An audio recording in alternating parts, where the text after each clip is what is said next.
Palestine. Israel bombs, the USA pays how many kids have you killed today? So we just 97% of all water before the war in Gaza was not fit for human use. Yes. It's desperate. The world needs to know. Welcome. With us in studio this afternoon, we have Roshan Dadu from BDS South Africa and Abeer Al Butmah from the Palestinian Environmental NGO Network. Welcome, both of you. Today we're going to be talking about water apartheid, Gaza, and we're going to talk about not only global solidarity, but also solidarity for people here in our neighborhood. In the inner city of Joburg, we really need people to stand in solidarity with the people of Palestine. And so we're hoping that these two amazing people can come and help us understand the issues, but then also look at how we can get more involved. Abeer, maybe I can just start with you. You can tell us a little bit about yourself and the work that you do. I'm Abeer Al Butmah. I'm an environmental activist from Palestine.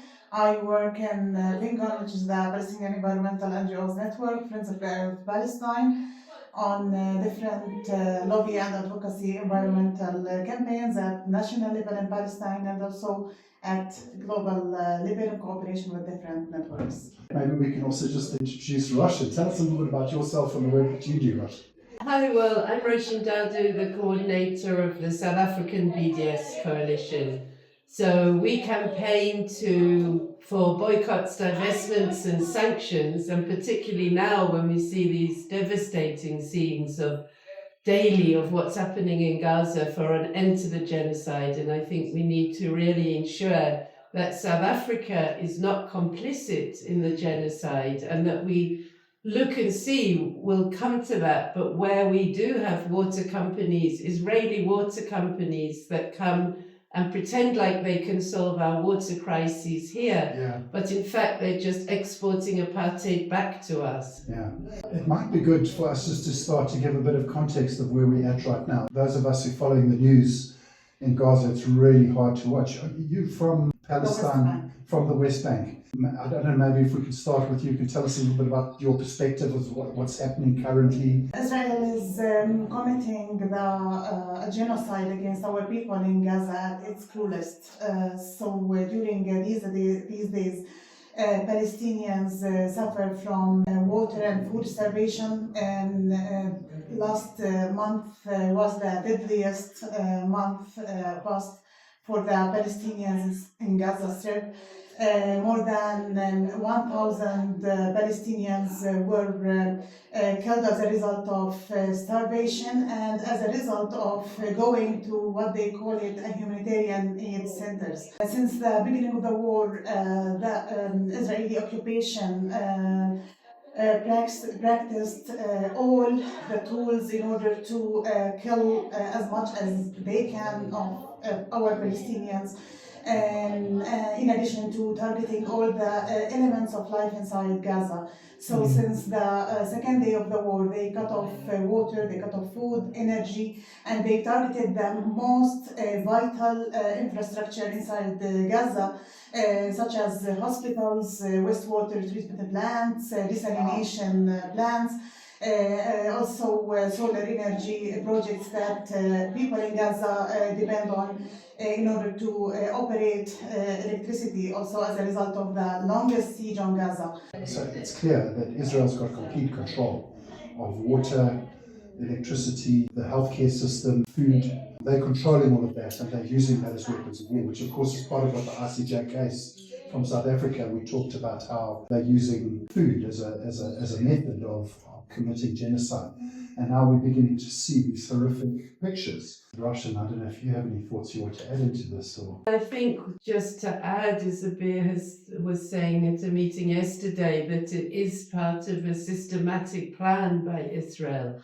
It's not accidental. People aren't also starving because of natural disasters or causes. It is literally that Israel is starving the population to death, continuing to bomb and destroy. And then, Abeer, you were saying, even after bombs have been dropped on areas, people have been killed or forced to flee, then they go with bulldozers to destroy everything, destroy the buildings and stuff. I work with refugees, as you know, and I've had 2 refugees at our offices. The one person told me about think he said it was 74 family members that had been killed in his family. And he talked about having to move, this was still 3-4 months back, and he had to move 6 or 7 times already. More than 10 times. Yeah. People, they used to move looking for a safe place where there is no safe place in Gaza. More than 85,000 tons of chemicals were dropped on Gaza on a very small area. So you can imagine the impact of using this illegal and chemical weapons against a very small area. Yeah. So we can imagine the long-term impact, and some of these impacts will be irreversible. And it needs a very long time in order to recover the situation. So there is a huge impact on soil and water resources by dropping these prohibited weapons, and also by targeting the main vital infrastructure like wastewater treatment plants. So floods of raw wastewater to the agricultural areas and to the displaced areas where people live in the tents. So the wastewater flood between the tents. So you can imagine also the impact on health and the impact on environment. We had research to assess the environmental impact of the current genocide against Gaza in cooperation with the Newcastle University.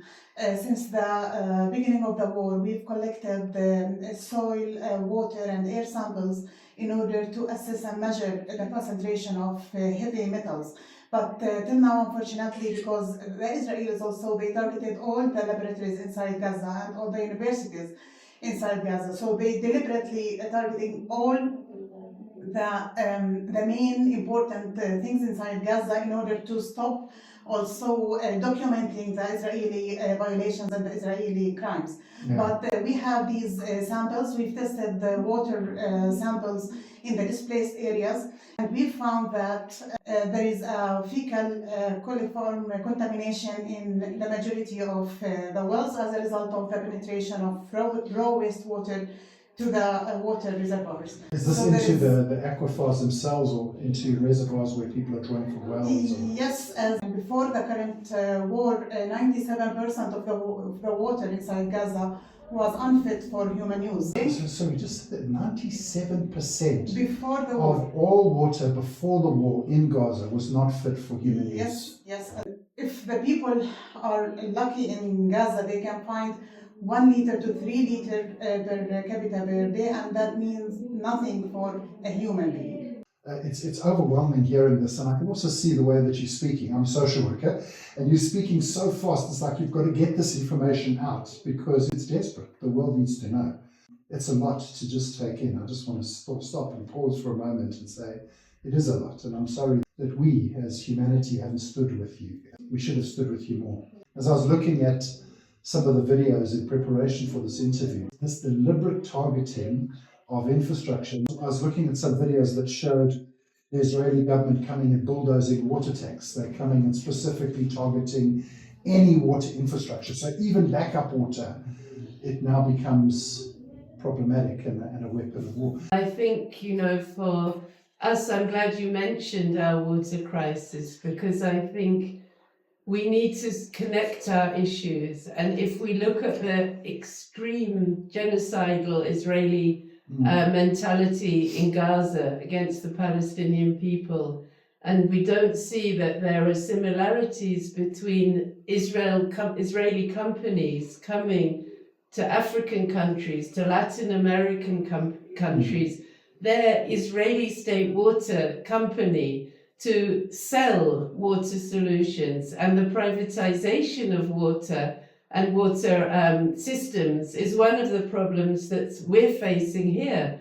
And one of the reasons why we're going to end up with greater and greater water inequality and water apartheid, where if you can pay in the suburbs, as you say, people are starting to pay and dig their own boreholes. Yes. It's absurd, because that's also going to mess up the aquifers eventually. Not every single person needs to have a borehole. You need to have equal ability to all have access to water. And so if we start falling for, and our municipalities do talk to these Israeli water tech companies, half of which are not even tested systems. They're like startup companies. The apartheid state, Israeli state, traded itself on being a startup nation. And with boycotts, divestments and sanctions, we want to make it a shutdown nation, because we cannot have this kind of apartheid state coming here and selling us, making us dependent on their technology, when at the same time, as you've just heard, the lengths they will go to deprive Palestinian people of all possibility of life. I just talked about how Israel is using water as a war weapon in Gaza. But also the situation in the West Bank is not much brighter, because Israel also is practicing a silent war against the Palestinians and the Palestinian land and its resources in the West Bank.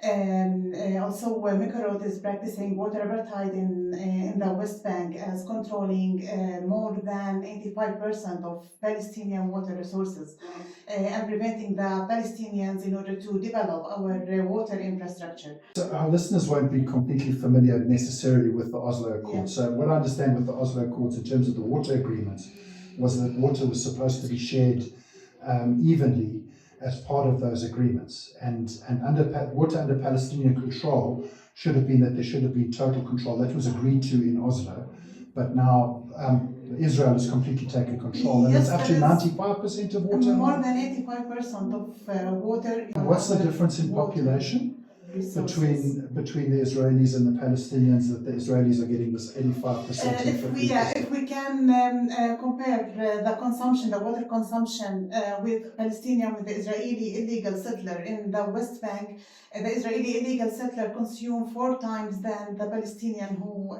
live inside the West Bank. And in some communities like the Jordan Valley, the Israeli settler in the illegal settlements in the Jordan Valley consumes more than 8 times the Palestinian who live in the Jordan Valley. I just want to come back to what you were saying a little bit earlier, Roshan, about, I suppose, exposing the global economy of genocide, and how the economy is, the Israeli economy is being supported and propped up by our buying, what we're buying, how we're buying, etc. I've got a little bit of a clip here. It's a clip by Francesca Albanese. This is where she's just 3 weeks ago, she's released her report on how companies are supporting and sustaining the genocide. We are still part of a system that has waged war for profit, destroying life, creating more insecurity and instability, not just in the Middle East, but for all of us. Member states like the US, Israel, and others who have been plotting to transform this genocide into a lucrative endeavor is that they need to pay reparation. Capitalism and markets that know no rules, that are able to sustain themselves and keep citizens embroiled into criminal activities, even when the crimes are ostentatious, in the name of profits, hidden by the claim of neutrality. Now Palestine is the next defining moment that needs to lead to accountability. If not now, when? And if not us pushing for this change, who? Talking about how the economy of genocide, and we all become complicit through what we buy. But we can do some stuff here, Roshan, we can. Yes, absolutely. I mean, I think Francesca Albanese's latest report is really extraordinary, because she looks at the profits that companies are making out of genocide. Yeah. And she names, I think it's around 60 individual companies which, under international law, under the ICJ ruling, would be held and will be held accountable, will be held complicit.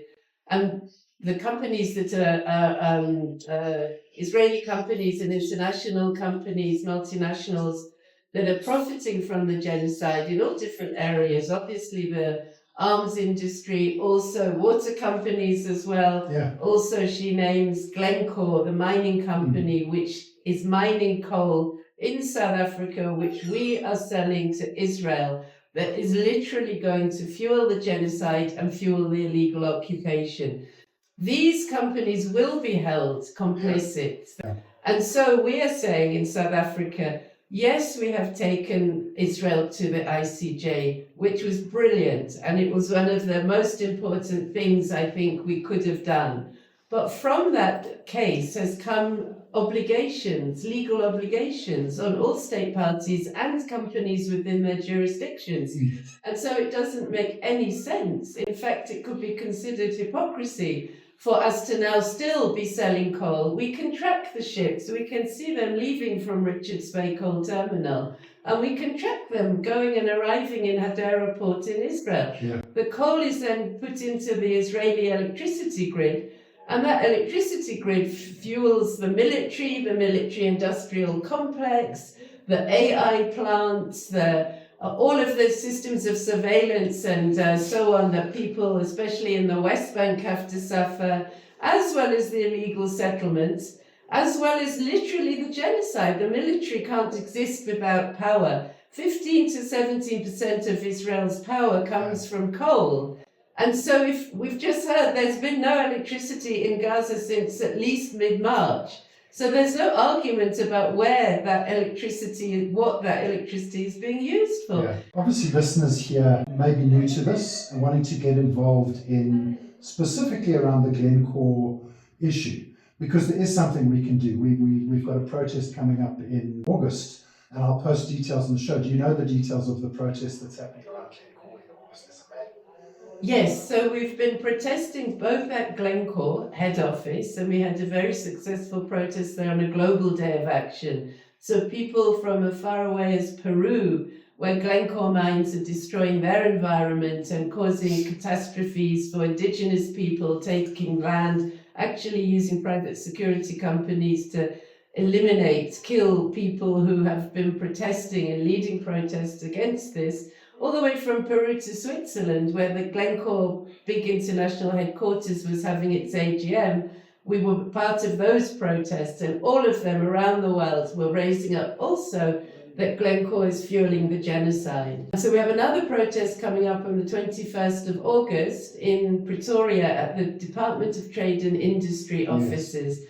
Because it's not just the companies, it's also our government that needs to put in place a policy of an energy embargo. And this isn't something strange. Colombia has done this. The president of Colombia, Gustavo Petro, announced a coal embargo. Colombia was the largest seller of coal to Israel. And now when we've been tracking ships and telling comrades in Colombia, but we still see these ships of coal coming, Petro now has stood up, and this ship, the Fortune, that we had been tracking, said to his navy, you must stop all ships heading for Israel immediately, and we must not allow any loophole in this coal embargo. So he's tightening up even once it was brought to his notice that there was still coal being exported to Israel. Now, if it's possible for Colombia, a country that is also not like one of the big world players, but if they are brave enough and bold enough to take this step, then I think South Africa certainly can. I think if we can manage to stop our complicity, particularly through coal, which is our largest export to Israel, but a small amount of our coal exports, we will really be making a direct and immediate impact, not just standing in solidarity, but making an impact on the Israeli economy and their ability to commit the crimes they are doing, the war crimes and crimes against humanity. Sure, Roshan, that's important. So you heard it here, 21st of August, we'll put the details on our social media so that we can hopefully get numbers here. It really is, the show is all about ordinary people who have got the ability to make a difference. Let's talk a little bit about the companies that are in South Africa. You talked about the Israeli Water Authority, and I don't think that currently our cities have got contracts with them, but they've certainly been. We had in June, I think, 2023, we had a visit of, Miracle to Tshwane municipality, where they were kind of dancing with them to try and get some contracts in place. But we've got a lot of other companies that are selling technology. Are you aware of some of those companies? And What should we be aware of? What could we be doing? Yes, there are different Israeli companies that promote themselves as professional in water technology while practicing water apartheid and water discrimination in the West Bank. So there is a need, and very important to take actions in order to boycott such corporations and such companies.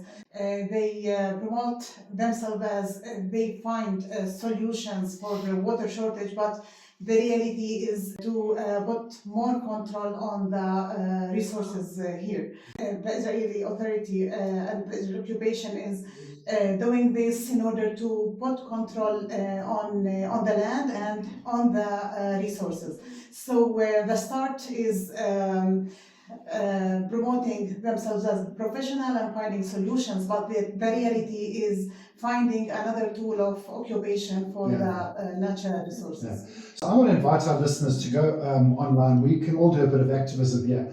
I did some research yesterday and I was looking, I found 3 companies that in particular. There was one called Blue Green that is doing some work at the Rudderplot Dam. In many of our dams around Gauteng, we have this problem with encroaching algae, and it affects the water life. So they've this Blue Green is an Israeli company coming in that they've employed. Now we need to recognise not only are profits going directly there. These are companies that are doing the kind of stuff that you're talking about. Another one I found was one called WaterGen in Nelson Mandela Bay. I'm not sure what they're doing. They're doing a ridiculous so-called solution, which is trying to catch water in the clouds. But it's a technology that actually is indigenous to many parts of the world, from thousands of years ago. And then now made it into a very unsustainable technology that really is not going to help the dire situation in Gaza and the Eastern Cape of drought and dryness, of no water provision. So it's another ridiculous kind of so-called solution, which is really just a way of getting their claws in here and profiting from us. Can you tell us a bit about WaterGen in Israel and what they're doing? Yes, all these Israeli companies cooperate with Mekorot also, because Mekorot is the Israeli water company that is responsible on water and wastewater management, and they use the technologies that other companies like Green Blue company or the WaterGen company in order to promote the water technologies in different countries, as they are leading water management in different countries and implementing different researches in water management by using these technologies. So there is indirect also cooperation with different Israeli companies in order and under the cover of leading the professional water and wastewater management, but the reality is controlling more. So there's other ones, Netafim, and we've recently had in City of Cape Town, we had a massive water crisis. That was just after COVID for about 2-3 years. And they were getting desalination technology from Israel as well. So it's happening all over our municipalities. What is the kind of practical steps we need to be taking to deal with that? The first important action is to boycott all cooperation with these companies.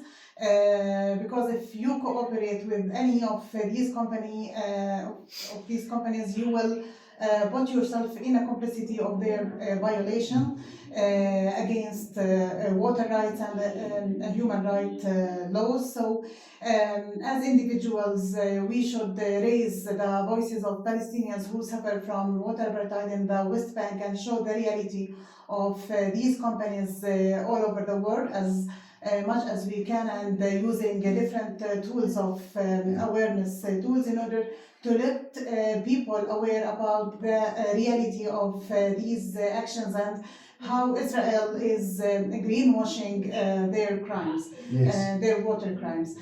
The thing which is important also for the academic institutions is to do more researches about these companies and the cooperations in South Africa, and also to study the impact of what they call it solutions on the communities.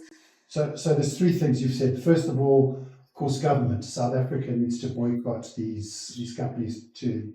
Second, you've said citizens need to speak out and speak to those in authority. And thirdly, we need to get our research institutions involved. Yes. Yeah, I think in addition, we need to connect with water justice campaigns on the ground. I know we have previously with after that crisis in Cape Town, water justice organizations in communities there and in the Eastern Cape. And as a way of saying these so-called solutions are not solutions.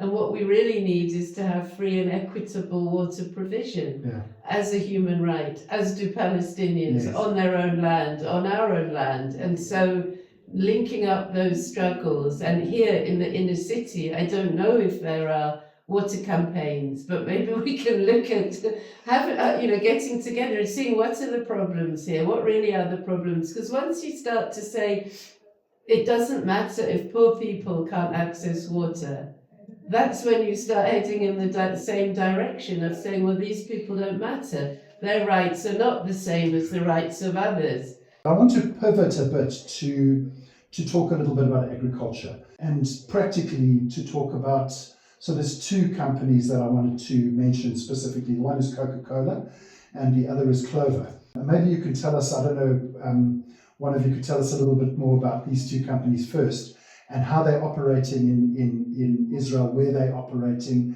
So maybe we could start there. Well, I'm sure Abeer's familiar with the Coca-Cola company in Israel that's in an illegal settlement, an illegal industrial settlement of Atarot. Explain that, please, Roshan. What does it mean, an illegal settlement? Settlements are illegal because the occupation has been declared illegal in the ICJ advisory opinion, a separate case to our genocide case. They ruled, when was it, last year? On this opinion that which we all knew anyway, that the occupation was illegal, but it is now in international law. So the settlements that they have put, the Zionist settlements on the Palestinian land that of the West Bank the West Bank are illegal under international law. So these are settlements where Israelis move out, Palestinians who are living on the land, move into their houses, build new houses, destroy their lands, and move in. Yeah, and since 7th of October, the Israeli occupation is accelerating the expansion of these illegal settlements all over the areas of the West Bank, controlling more Palestinian lands in order to expand more settlements and connect the settlements together.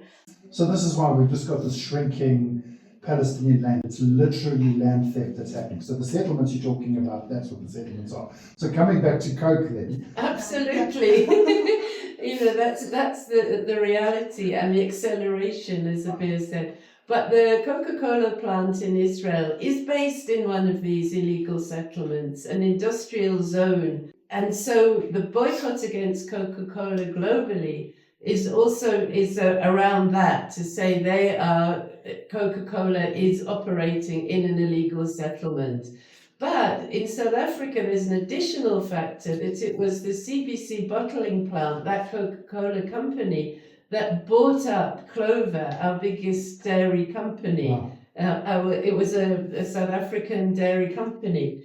We campaigned with the Competition Commission, we campaigned with government, we campaigned with the unions here. It was mainly FAO and Gewusa, the two trade unions that were affected, to say that we should not be allowing Israeli investments to take over one of our companies, Clover, well-known dairy company. Unfortunately, the Competition Commission ruled that it was allowable. Yes. The company said there would be no job losses or anything detrimental would happen here for 2 years. The minute those 2 years were up, they started wanting to close plants, they wanted to retrench workers, they made the working conditions much worse. and the workers here went on strike. And so during that strike, we raised up the fact this is what happens when you have an apartheid company coming here. You think the government says, oh no, it'll be fine because they made this commitment, but it was only for 2 years. And what do? As soon as the time's up, they make the conditions for workers here worse and worse and worse and start trying to, make workers redundant. And so the Palestinian trade unions sent letters of solidarity to the workers here. They attended mass meetings online at the time. And to make the point that it is one struggle. If we allow what is happening in Palestine to happen, it's going to make our lives even worse. The same thing is coming here. And as you said, Nigel, if you allow this complete and utter impunity of international law, of human rights, then it's going to have an impact here. When we say we all have a right to water, we all have a right to basic healthcare, food and nutrition. If we allow this to be, just unraveled, undone and thrown away, we're going to find ourselves also fighting for those rights. Well, we are already. And so we need to fight together. It's not just that their factories are in the settlements. We've also got the issue that there's direct Coca-Cola links to APAC as well in the States. And I've been doing some reading around. They've got a pro-Israel award in the States and those kinds of things. So they're actively lobbying for Israel in the States. And that's who's funding this genocide. So, when we go out to the streets, we chant, Israel bombs, the USA pays, how many kids have you killed today? It's linked to Absolutely. Who's funding this. We can boycott Coca-Cola because there are lots of local alternatives that are cheaper. Yeah, I'm hoping to get into studio. Fortunately, Roshan's given me the number for Palestine Cola, and I'm hoping to get Palestine Cola and Salim Cola into store. But even Kingsley, I'm to tell a little bit of a funny story. I went to a funeral, and as I get to the funeral, I bring my Kingsley Cola out and I put it on the table. And there's a bring and share, and my friend comes out to me and he says, "Ubaba kase sebenzi." Your father's unemployed. This is the drink of the unemployed person because it's much cheaper than Coca-Cola. Well, actually, it's not only cheaper, but it's not buying Coke is woke. So it's not only cheaper, it's the right thing to do. And we need to find alternatives to this. So the simple purchasing choice, the power's in our pocket. And I think it's worth mention at Palestinian level when people encouraged to also boycott the different Israeli companies that affect positively on the Palestinian economy. So many of the Palestinian companies are now producing different products that were not produced before. Yeah. Yes, boycott not only supporting not only affecting on the Israeli economy negatively, but also affecting with other good products positively.